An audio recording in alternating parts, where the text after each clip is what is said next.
Trump கருணையே காட்ட மாட்டாருன்றதுக்கு இது ஒரு எக்ஸாம்பிள். ஆலிகேட்டர் ஆல்கட்ராஸ்னு ஒரு இமிகிரேஷன் டிடென்ஷன் சென்டர் ஓப்பன் பண்ணியிருக்காங்க. இது எப்படின்னா நடுவில் பிரிசன் மாதிரி இருக்கும், சுற்றி முதலைங்க, அங்கேருந்து தப்பிக்கவே முடியாது. அது ஓப்பன் ஆகி இப்போ பயங்கர கான்ட்ரவர்சி ஆயிடுச்சு, கோர்ட்டு கேஸ்லாம் இப்போ போயிட்டு இருக்கு. அதை பற்றி இந்த வீடியோவில் பார்ப்போம். அதே மாதிரி ஒரு படி மேலே போய் ட்ரம்ப் வந்து இப்போ ஒயிட் ஹவுஸ்லேயே வந்து யூஎஃப்சியை நடத்த போகிறேன்னு சொல்லியிருக்காரு. அதை பற்றி இந்த வீடியோவில் பார்ப்போம். இது எங்கன்னா ஃப்ளோரிடாவில் போன வாரம் ஜூலை 1 வந்து ஓப்பன் பண்ணுறாங்க. ட்ரம்ப்பே நேரடியாக வந்து ஓப்பன் பண்ணுறாரு. இது எப்படின்னா இமிகிரேஷன் டிடென்ஷன் சென்டர் மாதிரி. ட்ரம்ப் வந்து இல்லீகலாக இமிகிரண்ட் ஆனவங்களை வந்து பயங்கரமாக வெளியே அனுப்பிச்சிட்டு இருக்காரு. ஒரு சர்வே படி கிட்டத்தட்ட ஒரு 60 மில்லியன் பேர் வந்து அமெரிக்காவில் இருக்காங்களாம், சட்டவிரோதமாக உள்ள வந்தவங்க. அவங்களெல்லாம் பயங்கரமாக வெளியே அனுப்பிச்சிட்டு இருக்காங்க. ரீசெண்டாக வந்து அந்த பிக் பியூட்டிஃபுல் பில்ல கூட இதுக்குன்னு அதிகமாக அமௌண்ட் ஒதுக்கி இருந்தாங்க. அந்த வகையில் வந்து எல்லா ஸ்டேட்லேருந்து இப்போ ஆளுங்கள்லாம் பிடிச்சிட்டு இருக்காங்க. பிடிச்சி அவங்கள டிபார்ட் பண்ணுறது அந்த மாதிரி பண்ணிட்டு இருக்காங்க. அந்த மாதிரி ஃப்ளோரிடாவில் வந்து ஒரு டிடென்ஷன் சென்டர் வந்து ஓப்பன் பண்ணியிருக்காங்க. இது எங்கன்னா ஃப்ளோரிடாவில் எவர்கிளாட்ஸ்னு ஒரு பகுதி. அது வந்து ஃபுல்லாக ப்ரொடெக்ட் பண்ணப்பட்ட இடம். அவங்க வந்து ஃபுல்லாக வைல்ட் லைஃப், அந்த மாதிரி முதலைங்க, பைத்தான்ஸு அந்த மாதிரி இருக்க ஒரு இடம். நார்மல் ஆளுங்க வந்து அங்கெல்லாம் போகக்கூடாது. அந்த காட்டு பகுதியில் வந்து ஒரு ஏர்பேஸ் இருக்குது. அது வந்து கைவிடப்பட்ட ஏர்பேஸ், இப்போ அது யூஸ் பண்ணுறது இல்லை. அந்த இடத்துல வந்து ஒரு டிடென்ஷன் சென்டர் கட்டுறாங்க. இது எப்படின்னா ரொம்ப ஃபாஸ்ட்டாகவே கட்டியிருக்காங்க அப்படின்னு சொல்கிறாங்க. எதனால் அவ்வளோ ஃபாஸ்ட்டாக கட்டினாங்கன்னு தெரில. இது வந்து 30 ஸ்கொயர் மைல்ஸ் இருக்கும் அப்படின்ற மாதிரி சொல்கிறாங்க. இதில் வந்து ஒரு 3000 பேர் வரைக்கும் தங்க வைக்கலாம் அப்படின்னு சொல்கிறாங்க. இதோட வாலே வந்து 30 அடி அந்த அளவுக்கு இருக்கும். இதோட செலவே வந்து வருஷத்துக்கு 450 மில்லியன் சொல்கிறாங்க. அப்படி கணக்கு பண்ணி பார்த்தா ஒரு நாளைக்கு ஒரு பெட்டோட செலவு வந்து $250. இதை வந்து வேகமாக கட்டி முடிக்கிறாங்க. போன வாரம் ஜூலை 1 வந்து ட்ரம்ப்பே வந்து ஓப்பன் பண்ணுறாரு. உள்ள சுற்றிலாம் பார்க்குறாரு, ப்ரெஸ் எல்லாம் சுற்றி காட்டுறாங்க. இது ஒரு பொலிட்டிக்கல் மாடலாகவே பண்ணுறாங்க. எதனால் இப்படி பண்ணுறாங்கன்னா, இப்போ ட்ரம்ப் வந்து இல்லீகல் இமிகிரண்ட்ஸ் எல்லாம் வெளியே அனுப்பிச்சிட்டு இருக்காரு. நீங்கள் சப்போஸ் இல்லீகல் இமிகிரண்ட் இருந்தீங்கன்னா நீங்களாவே டிபார்ட் ஆகி போயிடுங்க. நாங்கள் உங்களை பிடிச்சோன்னா இந்த சென்டரில் போட்டுருவோம். இந்த சென்டரில் போட்டு உங்களை வெளியே அனுப்பிச்சோன்னா அதுக்கப்புறம் திருப்பி உள்ளே அமெரிக்காவுக்கு வர முடியாது. நீங்களாக போயிட்டீங்கன்னா திருப்பி லீகலாக உள்ளே வாங்க அப்படின்ற மாதிரி சொல்கிறாங்க. நீங்கள் தப்பிச்சு போகணுன்னு நினச்சாலும் காட்டுக்குள்ளே போயிடுவீங்க, அங்கே முதல்ல பைத்தான் கிட்டலாம் மாட்டி செத்துருவீங்க அப்படின்ற மாதிரி சொல்கிறாரு. ட்ரம்ப் ஒரு ப்ரெஸ் மீட்டே கொடுத்துருக்காரு. அங்கே இருக்க மக்களுக்கெல்லாம் நாங்கள் வந்து எப்படி ஓடுறதுன்னு சொல்லி கொடுக்க போகிறோம். ஏன்னா அலிகேட்டர் வரும்போது நீங்கள் ஸ்ட்ரைட்டாக ஓடினீங்கன்னா பிடிச்சிரும், நீங்கள் கிராஸாக ஓடணும் அப்படிலாம் பயங்கர கிண்டல் பண்ணிட்டு இருக்காங்க. இது ஆரம்பித்து ஒரு வாரம் தான் ஆகுது. அதுக்குள்ளே வந்து ஒரு பெரிய கான்ட்ரவர்சி ஆயிடுச்சு. இந்த என்விரான்மெண்டல் ஆக்டிவிஸ்ட், அதுக்கப்புறம் இந்த ஹியூமன் ரைட்ஸ் குரூப், இவங்கெல்லாம் போராட்டம் பண்ண ஆரம்பிக்கிறாங்க.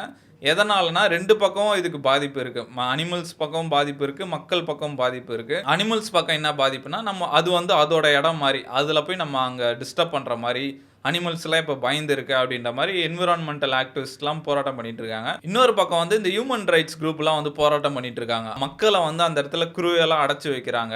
அந்த இடத்துல சரியான சேஃப்டியே கிடையாது. அதுவும் இல்லாமல் அந்த இடத்துல கொசு தொல்லை ரொம்ப ஜாஸ்தி. அங்கே வந்து ரொம்ப கொடூரமான கொசுலாம் இருக்குன்றாங்க. அது கடிச்சா அதுக்கு வர டிசீஸ்க்கு இன்னும் மருந்தே கண்டுபிடிக்கலையா. அந்த மாதிரி கொசுலாம் அங்கே இருக்குது அப்படின்ற மாதிரி சொல்கிறாங்க. நம்மளே ஃபோட்டோஸ் வீடியோஸ்லாம் பார்க்க முடியுது. அங்கே இருக்க போலீஸே வந்து ஃபுல்லாக அந்த கொசு வலை போட்டுட்டு இருக்காங்க. அப்பயே அவங்களுக்கு கொசு கடிக்குதான். அவங்களுக்கே அப்படி இருக்கும் போது நார்மல் மக்கள்லாம் வந்தால் அவங்க எப்படி பாதிக்கப்படுவாங்க அப்படின்ற மாதிரி ஹியூமன் ரைட்ஸ் குரூப்லாம் போராட்டம் பண்ணுறாங்க. ஒரு கட்டத்துக்கு மேலே கோர்ட்டுக்கே போய் கேஸும் போட்டுறாங்க. அதே மாதிரி அங்கே இருக்க சர்ச்சில் இருக்க இந்த பிஷாப்னு சொல்லுவாங்க, அவங்களாம் கூட போராட்டம் பண்ணிட்டு இருக்காங்க. இந்த மாதிரி இது வந்து சொல்யூஷன் இல்லை, இது வந்து ஈவலுக்கான ஆக்ட்டு, இதை வந்து நீங்கள் ஸ்டாப் பண்ணணும் அப்படின்ற மாதிரி அவங்களும் இப்போ போராடிட்டு இருக்காங்க. இந்த கேஸில் வந்து அந்த என்விரான்மெண்டல் ஆக்டிவிஸ்ட்லாம் என்ன சொல்கிறாங்கன்னா, இப்போ நீங்கள் ஒரு கவர்மெண்ட் சார்பாக ஒரு பில்டிங் கட்டுறீங்க, அதுவும் வந்து ஒரு பாதுகாக்கப்பட்ட ஒரு பகுதியில் பண்ணுறீங்க. எப்படி நீங்கள் என்விரான்மெண்டல் ரிவ்யூலாம் இல்லாமல் நீங்கள் பாட்டு இல்லீகலாக இப்படி ஒரு சென்டரை வந்து கட்டிகிட்டு இருக்கீங்க, யார்கிட்ட நீங்கள் இந்த மாதிரி ரிவ்யூலாம் வாங்கினீங்க அப்படின்ற மாதிரி அவங்க ஒரு கேஸ் போடுறாங்க. ஜட்ஜும் வந்து பயங்கரமாக கேட்குறாங்க, எப்படி நீங்கள் இந்த மாதிரி ரிவ்யூலாம் இல்லாமல் நீங்கள் பாட்டு இப்படி கட்டிட்டு இருப்பீங்க அப்படின்ற மாதிரி கேட்குறாங்க. அதுக்கு வந்து இந்த ட்ரம்ப்போட டீம் வந்து டக்குன்னு ஜகா வாங்கிட்டாங்க. இந்த மாதிரி பிரச்சனை வந்தோடனே இந்த டிஹெச்எஸ்ன்னு சொல்லுவாங்க, டிபார்ட்மெண்ட் ஆஃப் ஹோம்லேண்ட் செக்யூரிட்டி, அவங்க என்ன சொல்கிறாங்கன்னா, இது வந்து முழுக்க ஃப்ளாரிடா தான் பண்ணுறாங்க. இது வந்து அவங்களோட இடம், அவங்களோட டிபார்ட்மெண்ட்டு, அவங்களோட பணத்தில் தான் இது கட்டுறாங்க அப்படின்ற மாதிரி அவங்க பக்கம் போட்டு விட்டாங்க. இது வந்து முழுக்க ஃப்ளாரிடாவோட கவர்னர் டிசன்டிஸ் அவர் தான் கட்டுறாரு அப்படின்ற மாதிரி அவங்க பக்கம் போட்டு விட்டாங்க. அவங்க என்ன சொல்கிறாங்கன்னா, டிஹெச்எஸ் தான் கட்ட சொல்கிறாங்க, நீங்கள் ஃபஸ்ட்டு கட்டுங்க, அதுக்கப்புறம் வந்து இந்த ஃபெடரல் ஃபண்டிங்லேருந்து நாங்கள் பணத்தை கொடுத்துட்றோம் அப்படின்னு சொன்னாங்க, அதனால தான் நாங்கள் கட்டணும் அப்படின்ற மாதிரி இவங்களுக்குள்ளே வந்து இப்போ பிரச்சனை போயிட்டுருக்கு. இந்த மாதிரி ஒரு பக்கம் லாஸ் சூட் போயிட்டுருக்கு. இந்த டிடென்ஷன் சென்டர் எப்படி ஒர்க் ஆகும்னா, இது ஃபுல்லாக சுற்றி காடு, ஒரு ரோடு மட்டும்தான், ஒரு வழியில் மட்டும்தான் வர முடியும். இந்த கைதிகள்லாம் ஒரு வழியாக உள்ளே கூப்பிட்டு வருவாங்க. அவங்க வந்து அங்கே 1 நாள் 2 நாள் அங்கே இருப்பாங்களாம். அதுக்கப்புறம் வந்து அங்கேயே ஏர் பேஸ்னால அங்கேயே ஃப்ளைட் இது பண்ண முடியும். எந்தெந்த ஊருக்கு அனுப்பணுமோ அந்த ஊருக்கு அமுச்சு விட்ருவாங்களாம். இந்த மாதிரி 2 இடத்துல கட்டுறாங்க. இந்த இடத்துல வந்து 3000 பேர் இருக்கலாம். இன்னொரு இடத்துல வந்து இதே மாதிரி கட்டிட்டு இருக்காங்களாம். 2000 பேர் இருக்கலாம்னு சொல்றாங்க. இந்த ஃப்ளாரிடா கவர்னரும் பிரஸ் மீட்ல அதான் சொல்றாரு. இந்த மாதிரி ஒவ்வொரு ஸ்டேட்டும் கட்ட ஆரம்பிக்கணும். சீக்கிரமா நம்ம இமிகிரண்ட்ஸ் எல்லாம் வெளிய அனுப்பணும் அப்படின்னு. அவங்க வந்து பயங்கர ஆக்டிவாவே இத பண்ணிட்டு இருக்காங்க. இவங்க சொல்றத பார்த்தா ஒரு 2 நாள் 3 நாள் தங்க வச்சு அனுப்பி விடுறதுக்கு வந்து எதுக்கு இவ்வளோ குரூவலா வைக்கணும்? நார்மலா ஒரு ரூம்ல இல்ல ஒரு சென்டர்ல ஒரு ஆடிட்டோரியம் மாரி வச்சுட்டு எந்தெந்த ஊரோ அவங்க 2 நாள் 3 நாள் அனுப்பலாம். ஆனா இவங்க என்ன பிளான் பண்ணிருக்காங்கன்னா, இங்க தங்க வச்சதுக்கு அப்புறம் கொய்யால இவன் இந்த பக்கமே திரும்பி வரக்கூடாதுடா. அந்த அளவுக்கு கொடுமையான ஒரு நிலைமையா இருந்துட்டு தான் இவங்க போணும் அப்படின்ற மாரி பிளான் பண்றாங்க போல. அதுவும் இல்லாம இவங்க ஏன் இப்படி பண்றாங்கன்னு நினைக்கிறேன்னா, அது வந்து ஒரு சிம்பிள் மாரி. அந்த இடம் வந்து ரொம்ப கொடுமையா இருக்கும். கொசுக்கடியா இருக்கும். மொதலெல்லாம் இருக்கும். அந்த இடத்துக்கு போக்கூடாதுப்பா. நம்மளாவே ஊர விட்டு போயிடணும். அதுக்காக இப்படி பண்றாங்கன்னு நெனைக்கிறேன். ஆனாலும் இவ்ளோ க்ரூயல்டி வந்து ரொம்ப அதிகம்னு நெனைக்கிறேன். அந்த சென்டரே வந்து வெறும் 8 நாள்ல கட்டியிருக்காங்க. எப்புட்றா 8 நாள்ல கட்டுனாங்கன்னு பார்த்தா, ஒரு செங்கல் சிமெண்ட்டுமே யூஸ் பண்ணல. ஃபுல்லா அந்த கம்பி, அந்த ஷீட்டு அந்த மாரி தான் போட்டிருக்காங்க. அதுவும் நம்ம சென்னைலாம் வந்து வெயில் ரொம்ப அதிகம். இப்ப நம்ம வீட்லலாமே வந்து தளம் வீடுனா ஓகே. ஓட்டு வீடுனா அப்படியே அனல் அடிக்கும். அப்போ ஃப்ளோரிடாலலாம் ஹீட் ரொம்ப அதிகம்னு சொல்றாங்க. அப்போ அவங்களுக்குலாம் எந்த அளவுக்கு ஹீட் இருக்கும் அந்த இடத்துல இருக்கிறதுக்கு. அதுவும் இல்லாம இவங்க தரப்புல என்ன சொல்றாங்கன்னா, அங்க ஏர் கண்டிஷன்லாம் இருக்கு. ரொம்பவே ஹைடெக்கா தான் கட்டியிருக்கோம் அப்படின்ற மாரி சொல்றாங்க.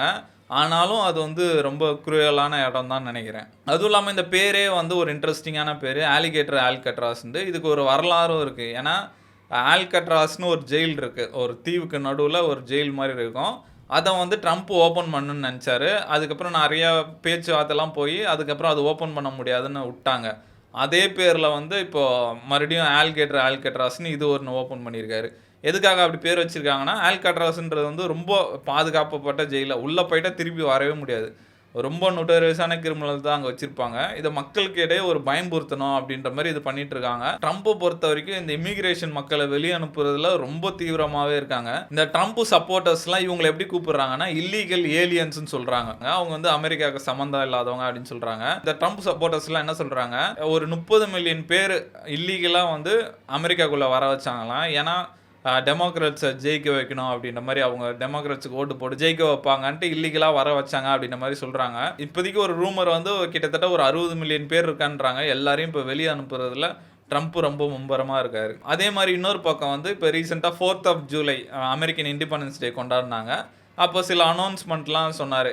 அமெரிக்கா 250க்கு நிறைய ஈவெண்ட்ஸ்லாம் பண்ண போகிறோம். அதே மாதிரி UFC வந்து ஒயிட் ஹவுஸில் நடத்த போகிறேன் அப்படின்ற மாதிரி சொன்னார். நம்ம ஒயிட் ஹவுஸ்க்கு ஃப்ரண்ட்டில் வந்து நிறைய காலி இடம் இருக்குது. அங்கே வந்து நம்ம UFC மேட்சே நடத்தலாம். நார்மலாக இல்லாமல் ப்ராப்பராக ஒரு 20,000 பேர் 30,000 பேர் உட்கார வச்சு ஒரு டைட்டில் ஃபைட்டே நம்ம நடத்தலாம் அப்படின்ற மாதிரி ஒரு அனௌன்ஸ்மெண்ட் விட்டார். அது வந்து பயங்கர வைரலாக ஆரம்பிச்சிச்சு. ஃபேன்ஸ் வந்து அது செம்மையாக இருக்கும் நடத்துங்க அப்படின்ற மாதிரி சொல்கிறாங்க. கானர் மெக்ரேகரே அது ரெஸ்பாண்ட் பண்ணியிருந்தாராம். அந்த ஃபைட்டில் வந்து நான் கலந்துக்கிறேன் அப்படின்ற மாதிரி அவர் சொல்லியிருந்தாராம். அவரை தான் ரொம்ப நாளாக தேடிட்டு இருக்காரு. வந்து சண்டை போடியான்ட்டு அவரு தான் வர மாட்டாரு. சும்மா எக்ஸில் போஸ்ட் மட்டும் போட்டு விட்டுறாரு. இந்த நான் ரெடியாக இருக்கேன், ட்ரைனிங் பண்ணிருக்கேன், அத்தை வரேன் அப்படின்ற மாதிரி. ஆனால் வரவே மாட்டுறாரு. இந்த இலியா டோப்பூரியான்னு இப்போ ஒரு ஆள் ஃபேமஸ் ஆகிட்டு வராரு. அவர் கூட ஜெயிச்சதுக்கப்புறம் கானர் மெக்ரேகர் வாங்க மோதி பார்த்துடலான்றாரு. அவரு போய் பல வருஷம் ஆகி நான் சண்டை போடுறது இல்லைன்ட்டு இன்னும் அவரை கூப்பிட்டு இருக்காங்க. அந்த அளவுக்கு ஒரு இம்பாக்டை கிரியேட் பண்ணிட்டாருன்னு தான் சொல்லணும் கானர் மெக்ரேகர் யூஎஃப்சியை பொறுத்து. இது வந்து மேபி கம்மிங் இயரில் நடக்குன்றாங்க. மேபி இந்த கானர் மெக்ரேகர் வெர்சஸ் கபீப் நடக்கலாம். அப்படி இல்லைனா ஜான் ஜோன்ஸ் வந்து திருப்பி வரலாம் அப்படின்ற மாதிரி சொல்கிறாங்க. இந்த ஃபைட்டை வந்து ரொம்ப இன்ட்ரெஸ்டிங்காக தான் பண்ணுவாங்க அப்படின்னு சொல்கிறாங்க. இந்த யூஎஃப்சியோட ஃபவுண்டர் டைனா ஒயிட்டும் ட்ரம்ப்பும் வந்து பயங்கர ஃப்ரெண்ட்ஸு. அவங்களுக்குள்ளேயே ஒரு பெரிய ஹிஸ்ட்ரி இருக்குது. இந்த UFC வந்து ஃபஸ்ட்டு வரும்போது யாருமே அவங்களுக்கு இடமே கொடுக்கல, ஆடிட்டோரியம் அந்த மாதிரி. ட்ரம்ப் தான் அவரோட தாஜ்மஹாலை வந்து கொடுக்குறாரு, இங்கே ஈவெண்ட்ஸ் நடத்திக்கோங்கன்ட்டு. அதுலேருந்து 2 பேரும் ஃப்ரெண்ட்ஸ் ஆரம்ப கட்டத்துலேருந்து. இப்போ யூஎஃப்சியோட லெவல்லாம் சொல்லவே வேணாம். ஸ்போர்ட்ஸில் உச்சகட்டத்தில் இருக்காங்க. யூஎஃப்சிலாம் வந்து 2 பேரும் ரொம்ப லாயலாக இருக்காங்க. ஆரம்ப கட்டத்தில் யாருமே உதவாத போது ட்ரம்ப் வந்து யூஎஃப்சிக்கு உதவுனாரு. அதே மாதிரி இப்போ எலெக்ஷன்ஸ்லாம் வரும்போது நிறைய எதிர்ப்புலாம் இருக்குது ட்ரம்ப்புக்கு. அதே மாதிரி டைனா ஒயிட் வந்து அவருக்கு கேம்பெயின் பண்ணுறது அந்த மாதிரி பயங்கரமாக ஹெல்ப் பண்ணார். டைனா ஒயிட்டுக்கு வந்து நிறைய ஃப்ரெண்ட்ஸ்லாம் இருக்காங்க. இந்த நெல்க் பாய்ஸு, நிறைய யூடியூபர்ஸ்க்குலாம் ஃப்ரெண்ட்ஸ் இருக்காங்க. அவங்களெல்லாம் வந்து ட்ரம்ப் பாட்காஸ்ட் பண்ண வச்சாரு. அந்த மாதிரி 2 பேரும் பயங்கர ஃப்ரெண்ட்ஸு. கண்டிப்பாக இந்த UFC ஃபைட்டு நடத்திடுவாங்கன்னு நினைக்கிறேன். இதை பார்க்கும் போதே தெரியுது இந்த இல்லீகல் இமிகிரண்ட்ஸை வெளியே அனுப்புறதுல எவ்வளோ உறுதியாக இருக்காருன்ட்டு. அதுக்குன்னு இவ்வளோ குரூயல்ட்டி பண்ணுமான்னு தெரில. இந்த வீடியோ பார்க்குறவங்க இந்த ஆலிகேட்டர் ஆல்கட்ராஸ் வந்து குரூயல்ட்டியோட உச்சக்கட்டம்னு நினைக்கிறீங்களா, இல்லை இதுதான் கரெக்டான வேவா இமிகிரண்ட்ஸை வெளியே அனுப்புன்ட்டு கமெண்ட்டில் சொல்லுங்கள்.